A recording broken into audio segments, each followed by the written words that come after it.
Hello friend, तो कैसी लग रही हैं आपको हमारी कहानियाँ? कमेंट करके ज़रूर बताइएगा। आज फिर से हम लेकर आए हैं आपके लिए मुंशी प्रेमचंद्र की एक नई कहानी, जिसका नाम है आखिरी मंजिल। तो आप ही लोग बताएंगे कि ये कहानी कैसी है कमेंट करके। तो ज़्यादा से ज़्यादा कमेंट कीजिएगा इस कहानी को सुनने के बाद, और वीडियो को लाइक ज़रूर कीजिएगा। आप लोग वीडियो लाइक नहीं करते, प्लीज़ ज़्यादा से ज़्यादा वीडियो को लाइक कीजिए और मेरे चैनल को सपोर्ट कीजिए। आज 3 साल गुजर गए। यही मकान है, यही बाग है, यही गंगा का किनारा, मगर इन चीज़ों से दिल पर कोई असर नहीं होता। वह नशा जो गंगा की सुहानी और हवा की दिलकश झोंकों से दिल पर छा जाता था, उस नशे के लिए अब जी तरस तरस के रह जाता है। अब वह दिल नहीं रहा, वही युवती जो जिंदगी का सहारा थी, अब वह इस दुनिया में ही नहीं है। मोहिनी ने बड़ा आकर्षक रूप पाया था। उसके सौंदर्य में एक आश्चर्यजनक बात थी, उसे प्यार करना मुश्किल था। वह पूजने की योग्य थी। उसके चेहरे पर हमेशा एक बड़ी लुभावनी आत्मिकता की दीप्ति रहती थी। उसकी आंखें जिनमें लाज और गंभीरता और पवित्रता का नशा था, प्रेम का स्रोत थी। उसकी एक एक चितवन, एक एक क्रिया, एक एक बात उसके हृदय की पवित्रता और सच्चाई का असर दिल पर पैदा करती थी। वह अपनी शर्मीली आंखों से मेरी ओर ताकती, और उसका आकर्षण और उसकी गर्मी मेरे दिल में एक ज्वार भाटा सा पैदा कर देती थी। उसकी आंखों से आत्मिक भावों की किरणें निकलती थी, मगर उसके होंठों प्रेम की बानी से अपरिचित थे। भी इशारे से भी उस अथाह प्रेम को व्यक्त नहीं किया, जिसकी लहरों में वह खुद तिनके की तरह बही जाती थी। उसके प्रेम की कोई सीमा नहीं थी। वह प्रेम जिसका लक्ष्य मिलन है, प्रेम नहीं वासना है। मोहिनी का वह प्रेम प्रेम था जो मिलने में भी वियोग के मजे लेता है। मुझे खूब याद है, एक बार जब उसी हौज के किनारे चांदनी रात में मेरी प्रेम भरी बातों से विभोर होकर उसने कहा था, आह! वह आवाज अभी भी मेरे हृदय पर अंकित है। मिलन प्रेम का आदि है, अंत नहीं। प्रेम की समस्या पर इससे ज्यादा शानदार, इससे ज्यादा ऊंचा ख्याल कभी मेरी नजर में गुजरा ही नहीं। वह प्रेम जो चेतावनी से पैदा होता है और वियोग में भी हरा भरा रहता है। वह वासना के एक झोंके को भी बर्दाश्त नहीं कर सकता। संभव है कि यह मेरी आत्म स्तुति हो, मगर मगर वह प्रेम जो मेरी कमजोरियों के बावजूद मोहिनी को मुझसे था, उसका एक कतरा भी मुझे बेशुद्ध करने के लिए काफी था। मेरा हृदय इतना विशाल ही ना था। मुझे आश्चर्य होता था कि मुझ में वह कौन सा गुण था जिसने मोहिनी को मेरे प्रति प्रेम से बिहेल कर दिया। सौंदर्य, आचरण की पवित्रता, मर्दानगी का जौहर यही गुण है। मर्दानगी का जौहर यही गुण है जिन पर मोहब्बत निछावर होती है, मगर मैं इनमें से एक पर भी गर्व नहीं कर सकता था। शायद मेरी कमजोरियां ही उस प्रेम की तड़प का कारण थी। मोहिनी में वह अदाएं न थी जिन पर रंगीली तबीयतें फिदा हो जाया करती थी। तिरछी चितवन, रूप गर्व की मस्ती भरी हुई आंखें, दिल को मोह लेने वाली मुस्कुराहट, चंचल बाणी, उनमें से कोई चीज यहाँ न थी। मगर जिस तरह चांद की मध्यम सुहानी रोशनी में कभी कभी फुहारें पड़ने लगती हैं, उसी तरह निश्चल प्रेम में उसके चेहरे पर एक मुस्कुराहट कौंध जाती थी और आंखें नम हो जाती थी। यह अदा न थी, सच्चे भावों की तस्वीर थी जो मेरे हृदय में पवित्र प्रेम की खलबली पैदा कर देती थी। शाम का वक्त था। दिन और रात गले मिल रहे थे। आसमान पर मतवाली घटाएं छाई हुई थी, और मैं मोहिनी के साथ उसी हौज के किनारे बैठा हुआ था। ठंडी ठंडी बयार और मस्त घटाएं हृदय के किसी कोने में सोते हुए प्रेम के भाव को जगा दिया करती हैं। वह मतवालापन जो उस वक्त हमारे दिलों पर छाया हुआ था, उस पर मैं हजारों होशमंदियों को कुर्बान कर सकता हूँ। ऐसा मालूम होता था कि उस मस्ती के आलम में हमारे दिल बेताब होकर आंखों से टपक पड़ेंगे। आज मोहिनी की जवान भी संयम की बेड़ियों से मुक्त हो गई थी। उसके प्रेम में डूबी हुई बातों से मेरी आत्मा को जीवन मिल रहा था। एकाएक मोहिनी ने चौंक कर गंगा की तरफ देखा। हमारे दिलों की तरह उस वक्त गंगा भी उमड़ी हुई थी। पानी भी उस उद्विग्न उठती गिरती सतह पर एक दिया बहता हुआ चला जाता था, और उसका चमकता हुआ अक्स थिरकता और नाचता एक पुच्छल तारे की तरह पानी को आलोकित कर रहा था। आह! उस नन्ही सी जान की क्या बिसात थी। कागज के चंद पुर्जे वास की चंद तीलियां, मिट्टी का एक दिया कि जैसे किसी की अतृप्त लालसाओं की समाधि थी, जिस पर किसी दुख बटाने वाले ने तरस खाकर एक दिया जला दिया था।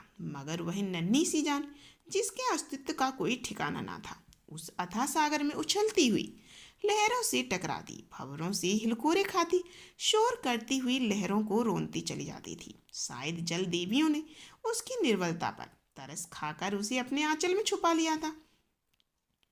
जब तक वह दिया झिलमिलाता और टिमटिमाता हमदर्द लहरों से झकोरे लेता दिखाई दिया, मोहिनी एक टकी लगाई खोई सी उसकी तरफ ताकती रही। जब वह आंख से ओझल हो गया तो वह बेचैनी से उठ खड़ी हुई और बोली, मैं किनारे पे जाकर उस दिए को देखूंगी। मैं किनारे पे जाकर उस दिए को देखूंगी। जिस तरह हलवाई की मन भावन पुकार सुनकर बच्चा घर से बाहर निकल पड़ता है और चाव भरी आंखों से देखता और अधीर आवाजों से पुकारता उस नेमत की थाल की तरफ दौड़ता है, उसी जोश और चाव के साथ मोहिनी नदी के किनारे चली। बाग से नदी तक सीढ़ियां बनी हुई थी। हम दोनों तेजी के साथ नीचे उतरे और किनारे पहुंचते ही मोहिनी ने खुशी के मारे उछलकर जोर से कहा, अभी है, अभी है, देखो वह निकल गया। वह बच्चों का सा उत्साह और उद्विग्न अधीरता जो मोहिनी के चेहरे पर उस समय थी, मुझे कभी ना भूलेगी। मेरे दिल में सवाल पैदा हुआ, उस दिए से ऐसा हार्दिक संबंध, ऐसी विगलता क्यों, ऐसी विहलता क्यों? मुझ जैसा कवित्व शून्य व्यक्ति उस पहेली को जरा भी ना बूझ सका।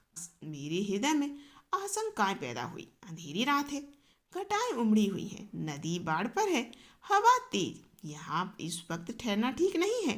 मगर मोहिनी वह चाव भरे भोलेपन की तस्वीर उसी दिए की तरफ आंखें लगाए चुपचाप खड़ी थी और वह उदास दिया ज्यों हिलता मचलता चला जाता था, न जाने कहाँ, किस देश में। मगर थोड़ी देर के बाद वह दिया आंखों से ओझल हो गया।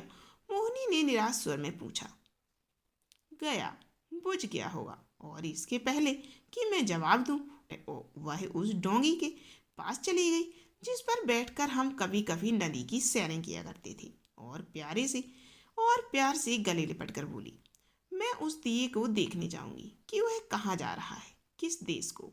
यह कहते कहते मोहिनी ने नाव की रस्सी खोल ली। जिस तरह पेड़ों की डालियां तूफान के झोंकों से झकोले खाती हैं, उसी तरह यह डोंगी डावाडोल हो रही थी। नदी का वह डरावना विस्तार, लहरों की वह भयानक छलांगे, पानी की वह गरजती हुई आवाज, इस खौफनाक अंधेरे में इस डोंगी का बेड़ा क्यों कर पार होगा, क्यों कर पार होगा? मेरा दिल बैठ गया। क्या उस अभागी की तलाश में एक कश्ती भी डूबेगी? मगर मोहिनी का दिल उस वक्त उसके बस में न था। उसी दिए की तरह उसका हृदय भी भावनाओं की विराट लहरों भरी गरजती हुई नदी में बहा जा रहा था। मतवाली घटाएं झुकती चली आती थी कि जैसे नदी के गले मिलेंगी, और काली नदियां यूं उठती थी कि जैसे बादलों को छू लेंगी। डर के मारे आंखें मुदी जाती थी।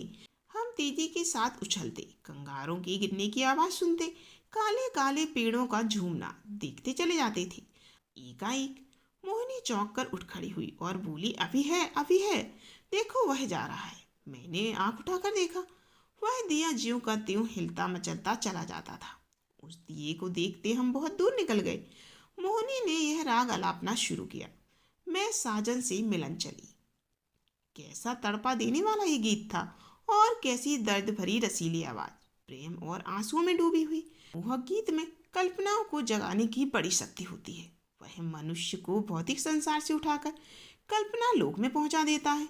मेरे मन की आंखों में उस वक्त नदी की पुरशोर लहरें, नदी किनारे की झूमती हुई डालियां, सनसनाती हुई हवा, सबने जैसे रूप धर लिया था और सबकी सब तेजी से कदम उठाए चली जाती थी अपने साजन से मिलने के लिए, उत्कंठा और प्रेम से झूमती हुई। ये युवती की धुंधली सपने जैसी तस्वीर हवा में, लहरों में और पेड़ों के झुरमुट में चली जाती दिखाई देती थी और कहती थी साजन से मिलने के लिए।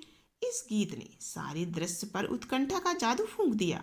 मैं साजन से मिलन चली, साजन बसत कौन सी नगरी, मैं बोरी ना जानू, ना मोहे आस मिलन की, उससे ऐसी प्रीत भली, मैं साजन से मिलन चली।